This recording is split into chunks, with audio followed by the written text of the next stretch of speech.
Welcome back, everybody, to the ClearCryptos YouTube channel. So it's all about long-term thinking, especially when we're looking at Bitcoin and Ethereum, right?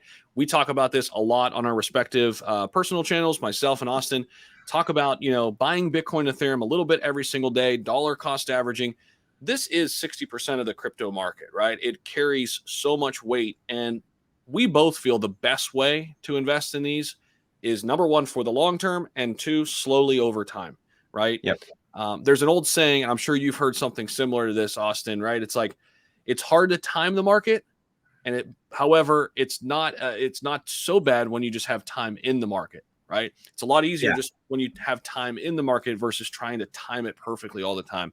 And we talk about this all the time. And I want to jump into this article because one of the lead macro gurus, not Raoul Paul, although he's one of my go-tos, but this is Lynn Alden. She says Bitcoin is structurally bullish long term, despite this year's collapse. And a lot of it has to do with what we've seen happening in our world, right? So basically, she says this is the time to focus on what's real, what's being built, what problems are being solved, especially when you look at globally, the whole world, developing markets, especially, and seeing what are the problems with the money system, what's happening with inflation, what's happening with authoritarian countries or frozen bank accounts and all sorts of things like that. And what technologies can actually be useful for them? Well, insert Bitcoin, right? I mean, this is one of the reasons why people are so excited about it and have been for quite some time.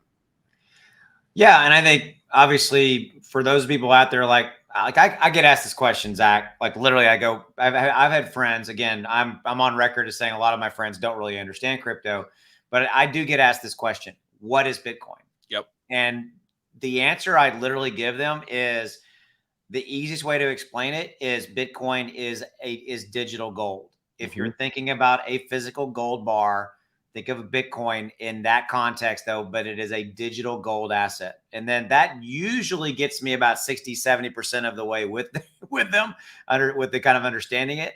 And then there's more dialogue, but I want to go back to that. I want to go back to that highlighted paragraph. Yeah, if you can sure. Scroll that down. I think this to me is actually, I'm going to use this in other videos, but I think this is probably one of the single best quotes that I've ever seen about Bitcoin. But when you were reading it, Zach, what I was also thinking about other crypto projects like Ethereum, obviously, but like VeChain and other projects, that solve a legitimate utility. I mean, all crypto out there is built usually to do something, right? Yep. VeChain is supply chain.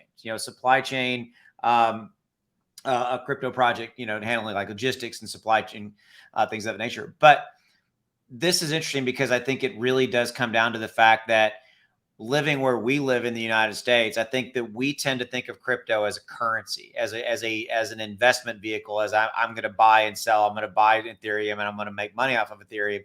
Whereas though it's just time and time again, right, in third world and developing nations. In developing nations, you start to see that crypto is absolutely evolving as an alternative to traditional banking, which most people can't even get. They're not even bankable, right? And I know that's something that Clear wants to try to help, try to bring that 95% of the people that are not either bankable or just not into crypto. That's one thing they were trying to do, is on-ramp those people. But to me, that's a great paragraph. Yeah, 100%. And, I think you brought up a good point. Like, Bitcoin is different depending on which country you're looking at, like versus developed countries or place like El Salvador, for example, who is using Bitcoin as legal tender because of their low GDP and their financial system has been so broken down for so many years. It kind of gives them like a restart, if you will. It's like, hey, you know what? We've got a redo here. We've got a chance to make this better. Whereas in the United States, I think a lot of people think of it as exactly what you said, digital gold, a store of value. You don't spend your gold, right? You spend your dollars and you save your gold. And that's exactly where I think Bitcoin is. If Bitcoin at the worst in developed countries just ends up being a store of value and that only, that's a great use case. Absolutely. That's a great use case. Yeah, right? you're talking about hundreds of millions of people worldwide who grow up, who will have grown up with Bitcoin as a store, as a as a currency, as Yeah. a, I'm just going to go down to the local market and I'm going to use my app or whatever, and I'm going to buy and I'm going to pay for it with Bitcoin. I think that's an evolving use case in the United States, right? And I think in other European nations where we tend to think of them as investment vehicles. But it's funny, you and I, we look at crypto every day, but I haven't really, until we did this video, I haven't really thought about how people look at crypto differently dependent upon where they're at in the world. I think developing nations and a lot of other countries, it's different. And because when I think of crypto, I think of it from an investing standpoint. I think, and you're very similar in that regard. I think. Yeah. It's interesting. That's a really good point. And I mean, like the other thing you mentioned with VeChain and how, specific that is in terms of a use case, maybe it's Dogecoin or Shiba Inu that ends up being the micro payment token, Absolutely. right? Where like you Absolutely. actually buy a pack of gum or like a cup of coffee at the local shop. Maybe it ends up being something else. And maybe Bitcoin's used for large purchases. Maybe like, hey, I've stashed up so much Bitcoin and so much maybe Ethereum that, you know what, I'm going to go buy that new car and pay in Bitcoin, right? Tesla did that. Tesla tried that out. Now, even with that, though, recently in developed countries, a lot of people didn't want to spend that.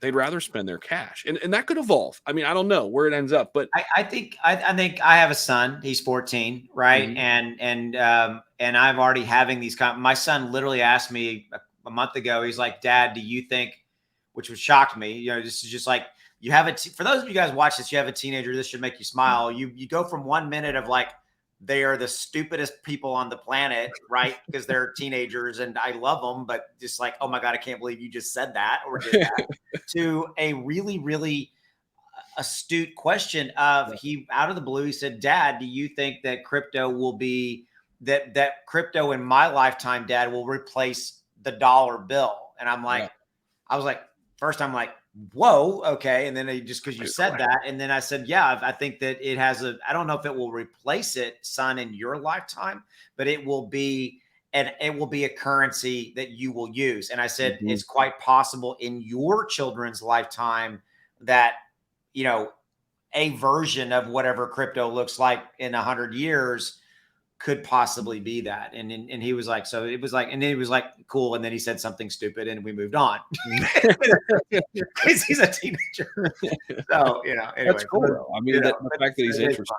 Yeah. But I think it's a good place to kind of wrap up, man. I think that, Bitcoin, I think it's all relative to the perspective of where you're at, of how it's evolved in your lifetime. And then you told me something the other day. Of course, I was going to end it, but you said that millennials, which I think technically you are one, right? Or you just right on the yeah. I'm like barely on the back end, so it's 25 to 34. I'm 32. Okay, so 40. What was the number you said? 37 or 40% of millennials are involved or own crypto. It's a big number. 67. 60. Wow. Okay. I thought it was 37. 67% of millennials are involved or own crypto. Yep. In the US. In the US. That's still a massive number. Yeah.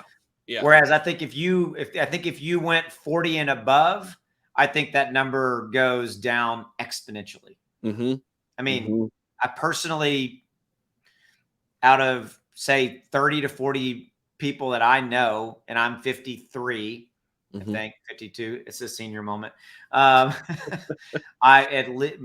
Two, three, including myself, three own crypto. Yeah. But to your earlier point, I know we want to wrap it up. It's like, your son's generation. If it's 67% of millennials now, what is that going to look like for, I don't even know what do they call that generation? Is it Gen Z or is it? I couldn't even tell you. I get, stuck with that after millennials, but I think there's Gen Z already out there and there might be another one, but the point is how many of those people are going to be interested if it's that many millennials now, right? And we're still so early to all of this. Yeah. So I'm going to end with a teaser for another video that I just thought we're going to do. To me, what do you think is standing between, Zach, crypto and mainstream adoption as a payment, as a currency? What do you think standing between it? You're asking me now? I'm asking you now, and then we're going to do a video on it. A lot of things. One thing. To me, it's one thing. It's what? It's this. There's no good way Mm. on this device to spend your crypto easily. There's a few Mhm. wallets out there. To Yeah, me, I mean, yes, there's more banking and all this kind of stuff, but a good point. but when we have mass adoption and like literally, I mean, if you're on a Google phone, Android phone, it's the same thing. It's Apple Pay. I push a button on the side and I Yeah. choose what I want to pay with. And that will I think that will be solved in 10 years. Do you think it's different, or do you think it's something different? No, that's a really good point, and I think it's definitely that, and I think it's education. I mean, it's more than just those two things too. There you It's go. just not even understanding that that's a thing you can do, and then comes in security and safety and Oh people's yeah. perceptions of that. So we Culture. I mean, we could do this yeah, all day. yeah, All right, yeah. that's another video. Okay, All right. so we're gonna wrap up, guys. So thanks for tuning in. Obviously, if you want to get involved with Clear has a real simple direction. They want to help, educational, everything you need to know about just to be better at crypto. Links in the description below. Get involved in their Discord. Great Discord, great, fantastic moderators, highly positive environment. Go check it out. Links in the description below. We will see you later. Definitely.